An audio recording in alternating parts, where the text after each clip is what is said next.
Live mula sa CLTV 36 Studio. CLTV 36 News.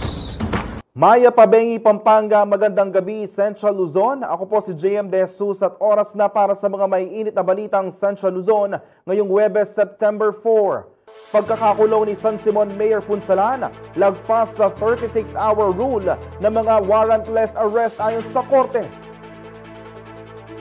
Ghost Dike sa Bulacan, ininspeksyon ni DPWH Secretary Vince Dizon. District Engineer Henry Alcantara, sinibak na sa pwesto.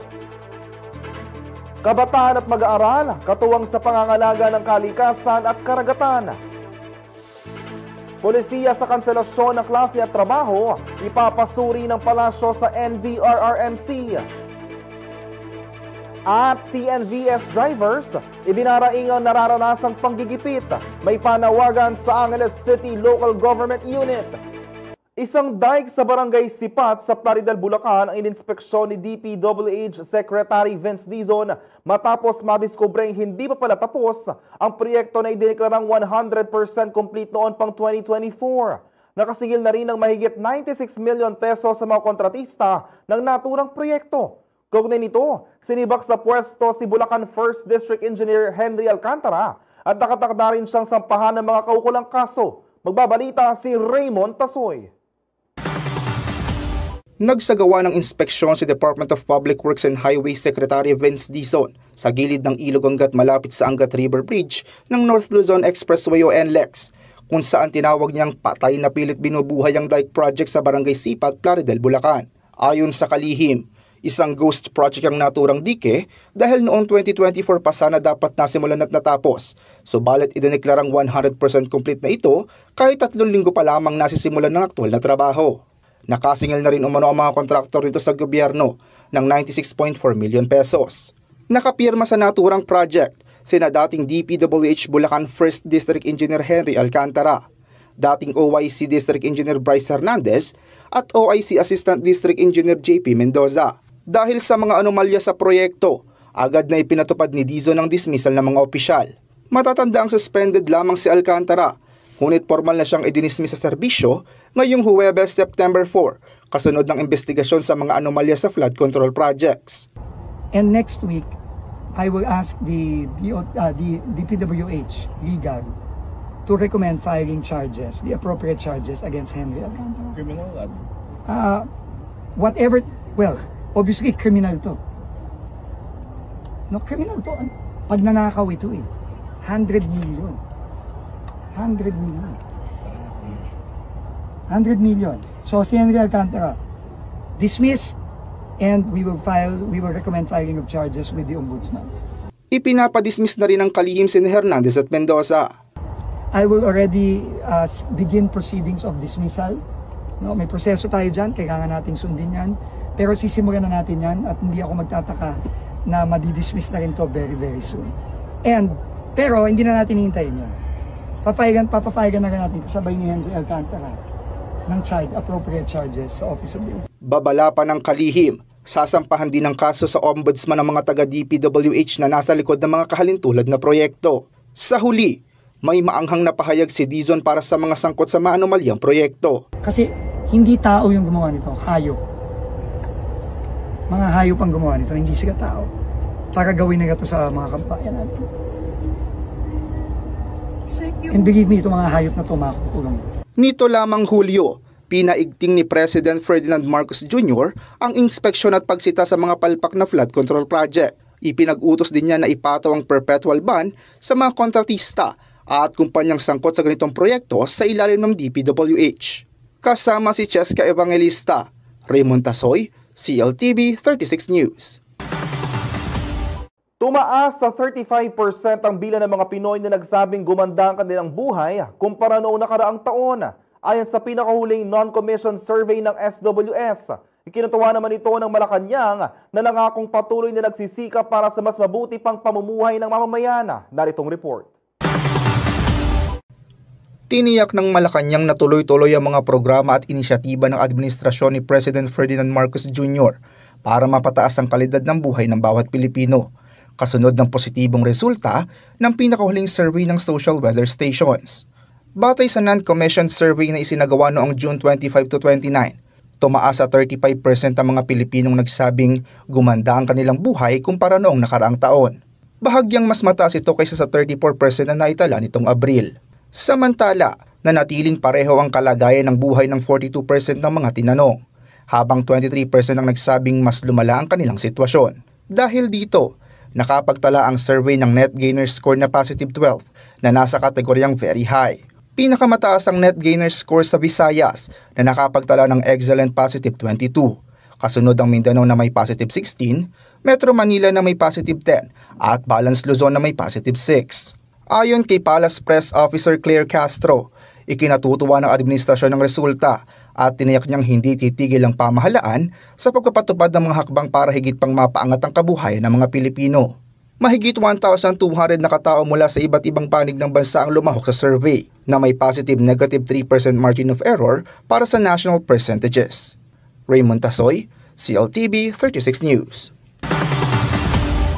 Kasunod ng pagkakaaresto sa top 1 regional most wanted person kamakailan, 3 pang individual na kabilang sa listahan ng regional most wanted persons o MWPS ang nahuli sa magkakahiwalay na operasyon ng pulisya sa dalawigan ng Pampanga at Bulacan itong Martes, September 2. Naaresto ang top 4 regional most wanted person na isang construction worker mula Barangay Prensa 2, Marilao, Bulacan sa bisa ng warrant of arrest para sa kasong statutory rape at acts of lasciviousness. Dinakip siya ng joint operatives ng Marilao Municipal Police Station, Women and Children Protection Desk at Provincial Intelligence Team sa Meycauayan City. Nahuli naman ang top 7 regional MWP sa operasyon ng Binaling MTS 301st RMFB3, PIU Pampanga at RIU3. Katuwang suporta ng PRO3, Cyber Patroller RID3. Ang sospek ay pinaghahanap dahil sa kasong statutory rape sa ilalim ng RA number 8353 at RA 11648 ng Revised Penal Code. Bukod dito, nasa kota rin sa Doña Remedios Trinidad, Bulacan ang top 8 MWP sa tulong ng mga tracker team ng DRT-MPS, RIU3 at 24th SAC, 2nd SAB, PNP-SAF at dinakip ang sospek sa bisa ng warrant of arrest dahil sa kasong statutory rape. Kasalukuyang nasa kustodiya ng kapulisan ng 3 sospek para sa dokumentasyon at proper disposition habang pinoproseso ang kanilang kaso. Ayon sa PRO3, ang mga serya ng pag-aresto ay patunay na mas pinaiting at intelligence-driven manhunt operations laban sa mga most wanted sa rehiyon.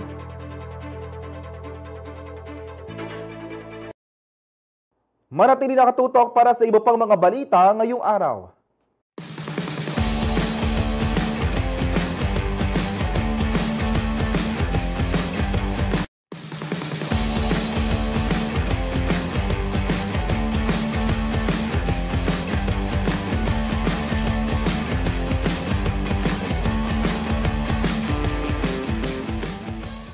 Nagbabalik ang CLTV 36 News. Sa kilawang araw ng Fish Corps project ng Bureau of Fisheries and Aquatic Resources o BIFAR sa Orani, Bataan, lumuhok sa talakayan ang mga mag-aaralang Bataan Peninsula State University. Ayon sa BIFAR, malaking tulong ang partisipasyon ng mga kabataan sa konserbasyon at pangangalaga ng kalikasan. Para sa buong detalye, narito ang report ni Ashley Punzalan. Ang Pilipinas ay kilala bilang isang bansang sagana sa yamang tubig. Katunayan, itinuturing ito bilang isang sentro ng marine biodiversity dahil sa mataas na bilang ng marine species na makikita dito, kasama na ang malaking portion ng coral reefs at fish diversity. Gayunpaman, pinangangambahan ang pagkasira ng karagatan dahil sa kagagawan ng mga tao, lalo na dahil sa illegal, unreported and unregulated fishing o IUUF. Bukod dito, nanganganib din ang ilang endangered species, partikular na ang ilang mga uri ng pating. Ilan lamang ito sa mga pangunahing usapin ng Fish Corps talakayan ng Bureau of Fisheries and Aquatic Resources o BIFAR na ginanap sa Bataan Peninsula State University o BPSU Orani Campus, Orani, Bataan ngayong Miyerkules, September 3. Parte ito ng World Bank-funded initiative na Philippine Fisheries and Coastal Resiliency o FishCor project na layong mapabuti ang kabuhayan ng mga mangingisda at coastal communities sa Fishing Management Area o FMA 6 at 9. Gayun din ang mapangalagaan ang karagatan sa pamamagitan ng iba't ibang aktibidad at programa. Napili natin ang munisipyo ng Orani bilang isa sa mga benepisyaryo ng programa ng FishCor dahil una, maganda ang likas yaman tubig dito. Pangalawa, ang local government ng Orani ay napakamatulungin sa suporta na binibigay sa BIFAR at sa FishCor project. At pangatlo, kailangan ng tulong ng mga mangingisda natin dito. Kaya napili natin ng Orani, lalo na sa kanilang aquasilviculture, lalo na doon sa mangrove areas nila.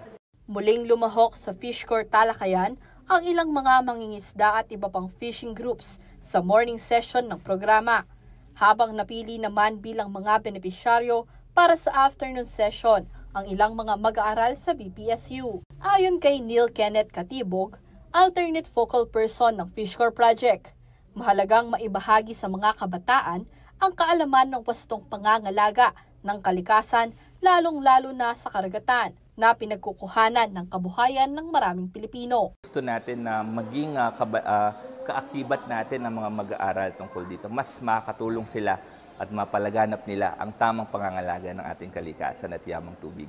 Isa ang BPSU Orani Campus sa mga pamantasang nag-aalok ng kurso sa fisheries. Hinimok ni Katibog ang mga kabataan na pumasok sa kursong ito dahil sa lawak ng karagatan, kailangan anya ng mas maraming katuwang ang ahensya para sa pangangalaga at pagsasaliksik. Ang kalikasan, nandyan lang yan pero very finite yung resources natin, hindi habang buhay nandyan. Kaya mabuti na meron tayong mga mag-aaral, manaliliksik, mga researchers, mga scientists on fisheries na tutulong para mas maprotektahan ito. Bagamat nahaharap umano sa pagbaba ng enrollees ang BPSU para sa kursong fisheries, inatasan na raw ni Dr. Ruby Santos Matibag, presidente ng BPSU, ang kanilang marketing team na gumawa ng hakbang upang maengganyo ang mga kabataan na tahakin ang naturang kurso. Hindi talaga siya ganun ka-appealing, especially sa mga kabataan. Lalo't ang isip nila parang hindi madaming opportunity. So we're conducting orientations and marketing para mas maintindihan nila maraming opportunity at mas maraming chances here. Siguro sasabihin international or abroad. Pero even here naman sa atin, they can have their own business. Dagdag pa niya, malaking tulong din ang suporta ng pamahalaan upang mahikayat ang mga kabataan na kumuha ng BS Fisheries. Nagpasalamat naman si Nasir Ocampo, Governance and Institutional Development Consultant ng lokal na pamahalaan ng Orani sa pagpili ng BIFAR sa kanilang bayan bilang benepisyaryo ng programa. Hindi sila nakakalimot na magbigay ng mga sabihin nating mga trainings or seminars para iangat ang kabuhayan ng ating mga mangingisda, in particular dito sa bayan ng Orani. So sana patuloy pa ang koordinasyon ng pamahalaang bayan at ng BIFAR para sa ikabubuti ng mga mangingisda. Samantala, magpapatuloy ang mga programa ng FishCor sa iba pang munisipyo ng Bataan, gayon din sa ilan pang lalawigan sa Central Luzon. Mensahe ni Katibog, bukas ang ahensya sa mga nais lumapit kaugnay ng FishCor project. Andito po ang BIFAR sa ngalan po ng FishCor project upang magbigay ng karampatang programa at proyekto. Kayo po ay welcome na pumunta sa opisina upang kung sakali meron po kayong gustong tulong at kaya naman po suportan ng FishCor project, ay madali naman po natin itong pag-usapan at nang ma-discuss po natin ito in detail. Ashley Punzalan, CLTV 36 News. Hihingi ng Malacanang ang rekomendasyon ng NDRRMC hinggil sa ipapatupad ng mga papanuntunan sa pag-anunsyo ng class at work suspension. Para sa detalye, narito ang balita. Hihilingin daw ng Malacanang sa National Disaster Risk Reduction and Management Council o NDRMC na pag-aralan ang mga ipinapatupad ng polisiya hinggil sa kanselasyon ng klase sa mga paaralan na trabaho. Ito ang tugon ng palasyo sa apela ng Coordinating Council of Private Education Association o COCOPEA kay Pangulong Ferdinand Marcos Jr. na repasuhin at baguhin ang paraan ng pagdedeklara ng walang pasok. Layunin ng grupo na mabigyan ng kapangyarihan ang mga school administrators na magdesisyon kung kinakailangan magsuspend ng klase at magpatupad ng asynchronous tasks o online classes. Magiging batayan ang masusing pagsusuri ng epekto nito sa mga estudyante, guro at sa academic calendar ng paaralan. Ayon sa COCOPEA, ang malawak na saklaw at automatic suspension orders mula sa Department of the Interior and Local Government o DILG sa lahat ng paaralan sa piling lugar ay nakakaapekto sa kahandaan at katatagan ng school communities. Posible ring nababawasan ang kalidad ng pag-aaral ng mga estudyante. Sa press briefing kamakailan, sinabi ni Press Officer and Communications Undersecretary Claire Castro na ilalapit nila ang naturang kahilingan sa NDRMC. Subalit nilinaw niyang nananatili pa rin sa Pangulo sa pamamagitan ng Presidential Communications Office ang deklarasyon ng suspensyon ng trabaho sa gobyerno. Depensa naman ng DILG, hindi nila intensyong hadlangan ng pag-aaral ng mga bata, kundi protektahan at tiyakin ang kanilang kaligtasan kasama ng mga kawani ng paaralan tuwing masama ang lagay ng panahon. Ako si Jody Dizon Mercado para sa CLTV 36 News. Kinatigan ng COMELEC and BAC ang rekomendasyon na dagdagan ang nakaupong party list sa Kongreso. Nakabatay raw ito sa saligang batas at sa posibleng pagkakatanggal ng Duterte Youth sa Kamara. Narito pong balita. Inaprubahan ng Commission on Elections o COMELEC on BAC ang rekomendasyong magdagdag ng isa pang party list seat sa House of Representatives. Ayon kay COMELEC Chairperson George Garcia, matapos ang pagsusuri ng lupon, mula 63, magiging 64 na ang kabuuang party list seats sa Kongreso, batay sa naging resulta ng national and local elections itong Mayo. Kailangan pa raw ng konsultasyon ng mababang kapulungan kaugnay ng pagbabago. Ngunit nilinaw ng Kongreso na ang pasya ay manggagaling mismo sa COMELEC. Inatasan na rin ni Garcia ang Law Department at Supervisory Committee na magrekomenda kung aling grupo ang dapat iproklama bilang ika-64 na party list. Batay sa 1987 Constitution, 20% ng mga miyembro ng House of Representatives ay dapat kinabibilangan ng mga party list members. Humingi na rin ng paglilinaw ang opisyal sa nasabing mga tanggapan kung ano ang magiging epekto ng kanselasyon ng registration ng Duterte Youth. Sakaling maging final at executory na ang pasya rito, ito raw ang magiging pamantayan ng COMELEC and BAC sa pagkapasya kung aling party list group ang iuupo sa Kongreso. Matatanda ang kinatigan ng COMELEC and BAC ang desisyon ng 2nd Division na kansilahin ang registration ng Duterte Youth Party List. Nag-ugat ang usapin sa panawagan ng Gabriela Youth, Anak Bayan at Kabataan Tayo ang Pag-asa na idiskwalipika ang nasabing grupo nitong nakarang halalan at sa party list system dahil sa di umano'y misrepresentation. Ako si Jody Dizon Mercado para sa CLTV 36 News. Opisyal lang nanumpa sa harap ni Pangulong Ferdinand Marcos Jr. ang newly elected officials ng League of Provinces of the Philippines o LPP sa isang seremonyang idinaos sa Malacanang nitong Miyerkules, September 3.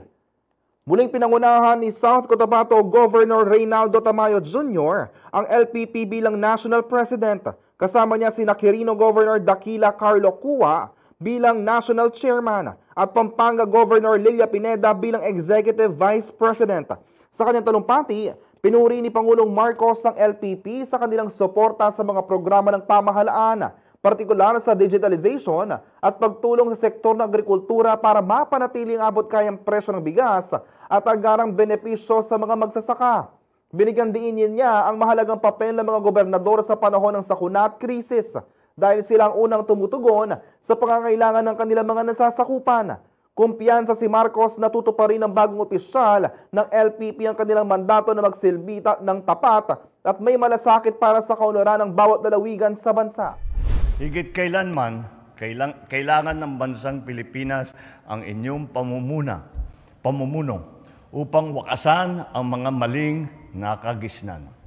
Nagsimula pa lang ang laban at mahaba pa ang ating tatahakin. Umaasa ako na kasama namin kayo sa bawat hakbang, sa pagsusuri sa mga proyekto, sa pagsasaliwanag sa mga nakakukubli na kadiliman. Manatiling nakatutok para sa iba pang mga balita ngayong araw.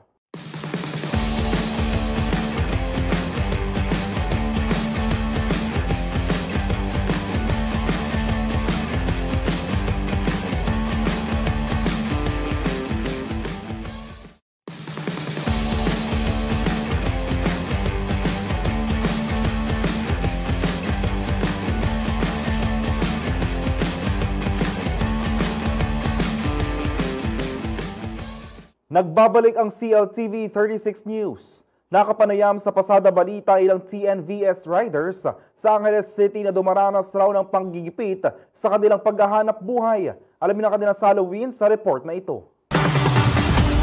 Idinaraing ng ilang Transport Network Vehicle o TNVS sa Angeles City na tila panggigipit sa kanilang hanay. Umaasa silang mabigyan ng pagkakataong makapaghanap buhay ng patas at walang pag-aalinlangan. Upang magbigay ng karagdagang detalye sa kanilang sitwasyon, makakasama po natin si Iver Mandagit at Joseph Joaquin, mga leader ng Alpha Riders Group na TNVS Riders sa Angeles City. Welcome po sa CLTV 36 Pasada Balita, Sir Iver, Sir Joseph. Maraming pong salamat sa pag-aanyaya niyo po sa amin at ito na po yung panahon para marinig naman ng mga taong bayan ang hinaing po ng ating mga kababayan, lalo na po ang ating mga commuters at mga riders. Sige Sir Joseph, siguro maaari po natin pag-usapan. Ano ba ang problema na nararanasan ng mga TNVS po sa syudad ng Angeles? Kung maaari ba natin ihantulad doon sa labas ng syudad naman para makita nila yung difference na nararanasan ninyo? Magandang hapon sa lahat ng mga tagapakinig. Actually, napakalaking pagkakaiba ang trato ng mamamayan ng Angeles sa labas ng Pampanga.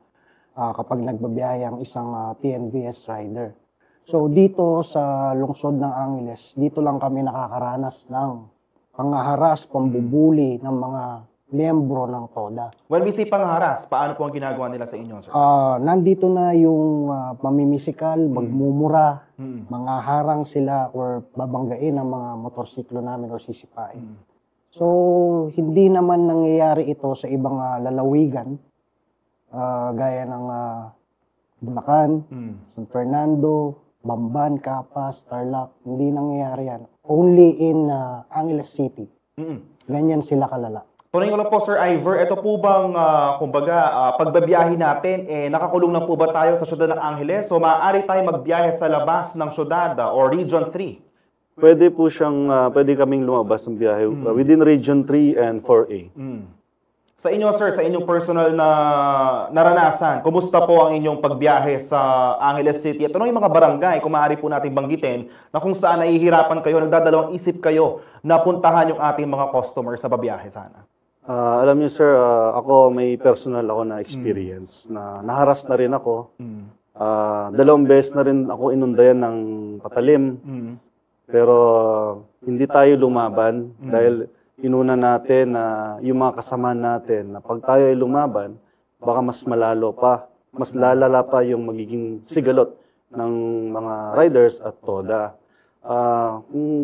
Ang tinatanong nyo sa mga barangay sa Angeles, number 1 dyan ang Barangay Kawayan. Sige, iyan na lang natin, Kawayan. Diyan lang po talaga kami nagkakaroon ng problema. Iniiwasan ho namin yung area na yan sapagkat tila kulang kaming mga riders ng proteksyon mula sa barangay mismo. Dahil, sabi nila, mismo ang mga kawani ng mga barangay na ito ay mga miyembro rin ng TODA. Like yung mga barangay Tanod at even yung mga barangay Kagawad. At sila din ay operator umano ng mga ito. So, gano'n na lang siguro, kalakas ang loob nila para kami saktan, harasin. At hindi lang po, take note, hindi lang po ang mga riders ang hinaharas dito. Experience din po yan ng mga commuters. Meron na rin po insidente na nakasakay na ho yung pasahero, hinila po yung buhok ng pasahero at nahulog. Sir, kasi gusto po naming malaman, ano ba ang nagiging dahilan kung bakit hinaharas kayo?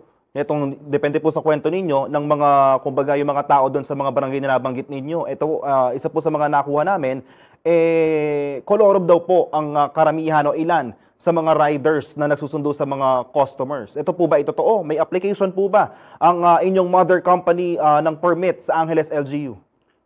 Sa totoo po niya na sa bagong inilabas po ng LTFRB, which is sa July 19, 2024 pa kung hindi ako nagkakamali, meron nilabas dyan na kasama ang Angeles sa Region 3 and 4A na pwede magkaroon o magkakaroon ng pilot study. Alam ho natin na hindi pa ito na isa sa legal. Kasi ganun din ho sa Metro Manila, ang term po nila is pilot study.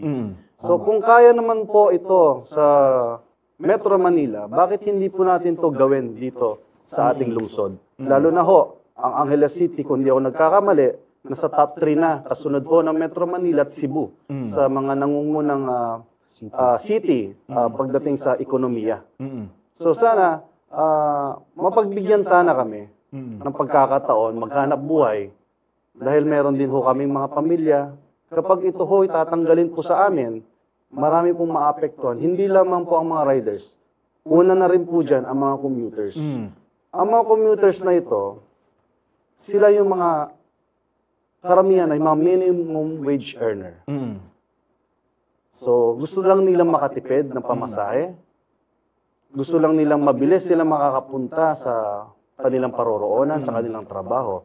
For example, kung galing ka ho ng San Fernando, kung dati kayo nag-jeep, papasok ka sa loob ng Clark, aabutin ka po ng kulang-kulang 2 oras during rush hour. Ngayon, dahil sa mga ganitong klaseng transport vehicle na namamasada, PNVS, motorcycles, napapagaan ng mga to ang buhay ng mga bawat commuters. Yung 2 hours halos na ginugugol nila na papasok sa kanilang mga trabaho, nalelas to hanggang 30 minutes na lang or mas mababa pa. Depende ho yan sa daloy ng trapiko. So, ang punto ko dito, nagkakaroon ng dagdag oras yung isang commuter sa kanyang pamilya. Na imbis na inuubos yung oras sa biyahe niya, papasok pa lang doon, 2 hours, pauwi, 2 hours, so 4 hours ang nawawala niya doon sa pamilya na pwede niya sanang idagdag para magkaroon ng bonding doon sa pamilya niya. At higit po sa lahat, yung mga call center agent po natin dyan sa Clark, sa SM Clark, alam naman po natin yan, napaka-importante ng tulog. Yun po important sa kanila. Kami personally, lagi nagre-reklamo yung mga pasahero namin na yun nga raw, masyado daw mataas maningil itong mga TODA. Well, naiintindihan po namin ang sentimiento ng mga miyembro ng TODA. Kasi kami rin po dati, sumasakay din po naman dyan. Pero kailangan ho natin maintindihan na nababago po ang panahon. Nagiging modernized na po tayo. Angeles City, yan, Angeles City. Hindi po ba kailangan na natin ito sa panahong ito? Hindi na ho natin nasusolusyonan ang trapiko ng maayos. Kahit magpakalat ka ng napakaraming enforcer, makikita mo, sobrang traffic po yan. Alam ko po, alam namin, na gumagawa po ang bawat syudad ng paraan para ma-lessen po yung mga traffic. Pero, sabi nga nila, panahon na. Panahon na naman siguro para ma-modernize tayo. Para sana magbigay daan din sa ibang mga tao na mamili. Okay. Thanks, Sir Ivor. Ito naman po, sabi naman po ni Councilor Rocco Del Rosario ng Committee of Transportation, Angeles City Council, hindi raw po tumalima ang kumpanya ninyo sa pagsumite ng dokumento. Ano pong masasabi nyo rito? O if ever, sino pong pwedeng sumagot? Actually, matagal nang usapin yan eh. Open pa yung opisina ng Maxim sa Balibago. Ang sinasabi ng management sa amin, mga riders, is nagko-comply sila sa bawat gustong papeles na isumite ng LGU. Which is, yun ang pinaniniwalaan namin dahil in partnership kami sa mga yan. And then, ang sasabihin sa amin ng LGU or ang ipapakalat na news ng LGU sa mga tao is hindi kami nagko-comply or hindi nagko-comply ang management doon sa mga gusto nilang mangyari para ma-approve yung application. So kami, bilang isang rider, clueless kami kung ano ang nagiging usapan nila. So, sana ngayon, mabigyan kami ng linaw kung sino ba talaga ang may pagkukulang, kung ang management ba. Kasi kung ang management yon, kami mismo mga rider ang kakalampag sa kanila. Kung ang LGU naman or kung sino pang sangay ng gobyerno dyan ang humaharang para dun sa application ng management, kami rin ang pwedeng humarap sa kanila para makiusap upang mabigyan ng solusyon yung mga sigalot na nangyayari sa syudad. Okay. Sir Ivor, nabanggit nyo kanina, makakasama dapat ang Pampanga or Region 3 sa pilot testing. Ano? Yes, ito po, ang sabi naman po, hindi po kasali ang Angeles City sa pilot testing na isinasagawa ng LTFRB para sa inyong kumpanya. Ano pong masasabi nyo dito? Ano pong susunod na hakbang nyo dito? Ano po ba ang Angeles City? Hindi po ba ito sakop ng Region 3? Oo, at naiintindihan natin na isa itong independent city. Pero kasama pa rin po siya sa Region 3. Sige sir, ngayon bibigyan ng pagkakataon. Ano po ang mensahe ninyo sa Syudad ng Angeles LGU para po mapakinggan nila ang inyong mga hinaing at kung sakaling may gusto po kayo iparating sa kanila, ito po pagkakataon ninyo. Sige, Sir Ivor. Mga namumuno sa amin, sa mga syudad. Kami po ang Alpha Riders Group, ang kumakatawan sa iba't ibang mga riders. Kami po ay nakikiusap sa inyo. Bigyan niyo po sana kami ng pagkakataon na maghanap buhay. Tao lang din po kami na gusto namin kumita. Gumit na po tayo, mag-usap po tayo kung ano po dapat gawin upang po mahiwasan natin ang anumang karahasan in the future. Kasi mas lalala pa po ito. Sinisigurado po ako, kapag ang tao nagutom, nagkakaroon ng krimen. Dahil gusto lang niyan mabuhay, buhay ng pamilya. Ayaw naman po natin siguro na tumaas ang kriminalidad sa ating mga syudad dahil lang po dyan. Ngayon, kung ang tulad po ng sinabi ng aking kasama na si Vice President na Joaquin, kung sino man ang may pagkukulang, kung ang management ba ng isang kumpanya, kami ho ang kakalampag doon.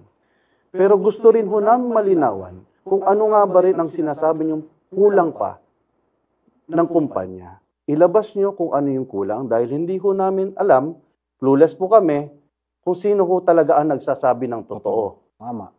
Kasi nakausap namin ng ilan sa empleyado noon ng Maxim, sabihin na natin, Maxim, kasi yan ang pinupunteriya, Maxim. Na kompleto di papeles naman po ang ibinibigay nila sa syudad, lalo na sa Angeles.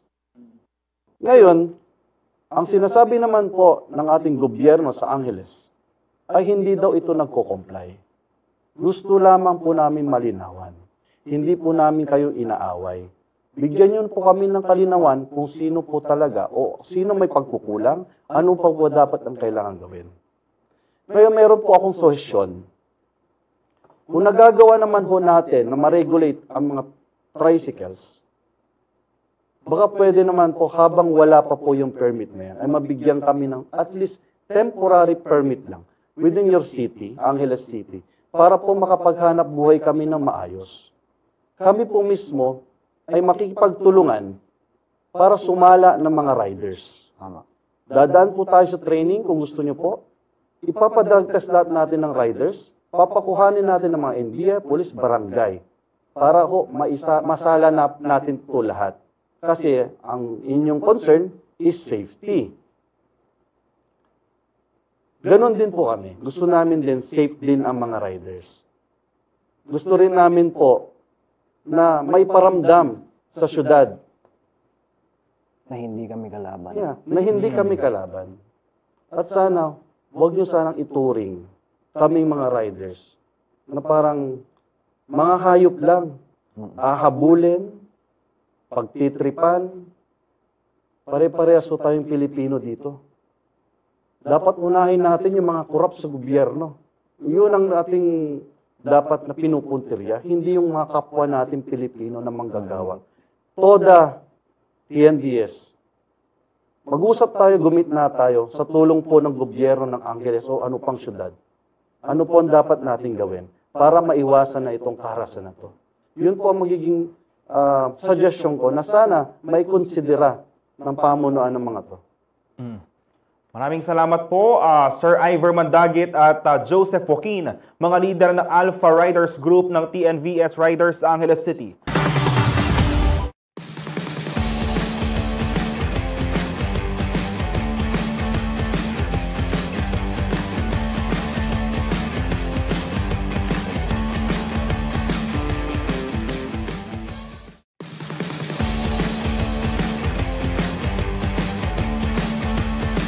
Nagbabalik ang CLTV 36 News. Sinulubong ng ilang Simonians ang pagbabalik sa munisipyo ni San Simon Mayor JP Punsalan matapos itong makalaya mula sa NBI Detention Facility sa bisa ng paborableng desisyon sa kanyang petition for writ of habeas corpus. Ang buong detalye sa report ni Ashley Punsalan. Naging kulay pula ang munisipyo ng San Simon sa muling pagbabalik ni Mayor Abunjo JP Punsalan sa kanyang opisina ngayong Huwebes, September 4. Ito'y matapos pagdesisyonan ng Regional Trial Court o RTC Branch 206 ng Muntinlupa City na iligal ang pagkakakulong kay Punsalan batay sa petisyon ng kanyang kampo. Matatanda ang inaresto si Punsalan ng National Bureau of Investigation noong August 5 sa Clark Freeport, Mabalacat City matapos itong maaktuhang tumanggap ng bribe money o suhol mula sa Real Steel Corporation, dahilan upang maikulong siya sa detention facility ng NBI. Nilinaw naman ng kanyang legal counsel na si Attorney Raymond Viray na ang kumakalat na kaso umano ng illegal possession of firearms na isinampa sa ombudsman laban kay Punsalan ay alegasyon lamang at wala pang formal na kopya ng dokumentong natatanggap ang kanilang kampo.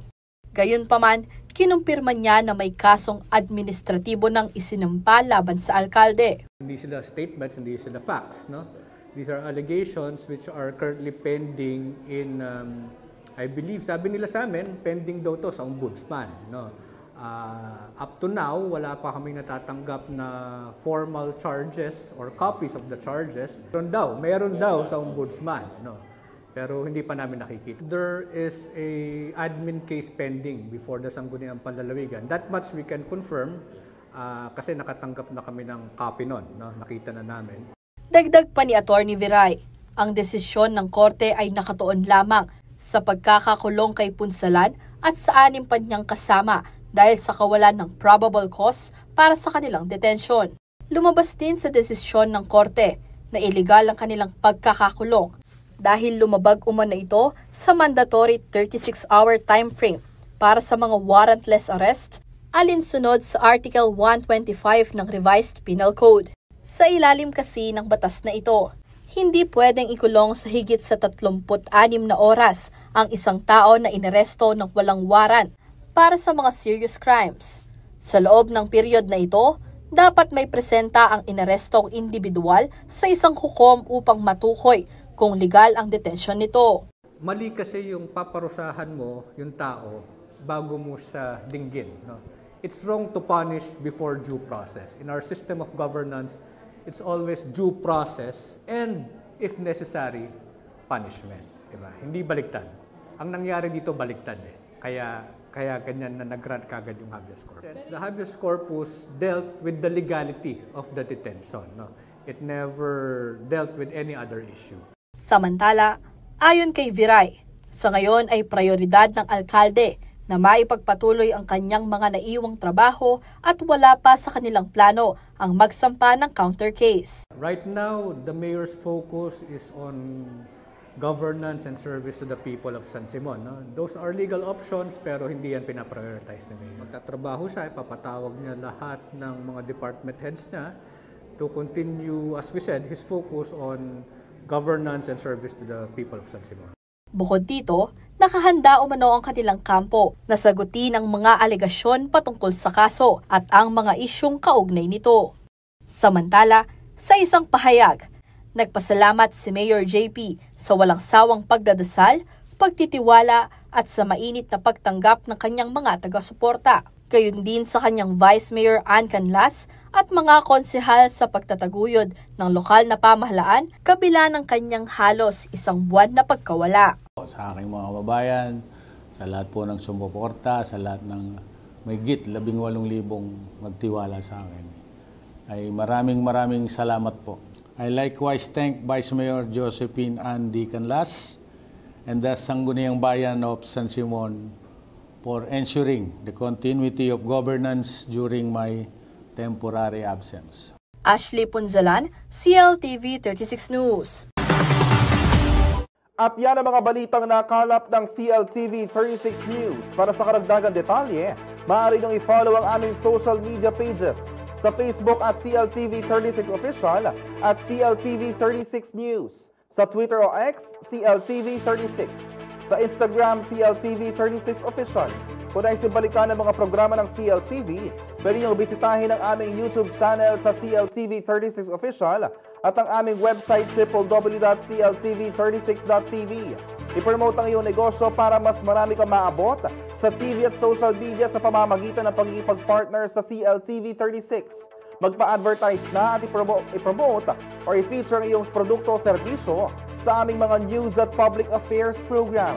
Para sa inquiries, mag-message sa aming official Facebook page na CLTV36 o tumawag at mag-text sa numerong 0930-381-9332 o 0918-854-2357. Mapapanood din ang mga programa ng CLTV nationwide via Signal Channel 115 at sa ating 39 cable partners. Kasama ang buong puwersa ng CLTV News and Current Affairs, ako po si JM De Jesus. Maraming salamat po.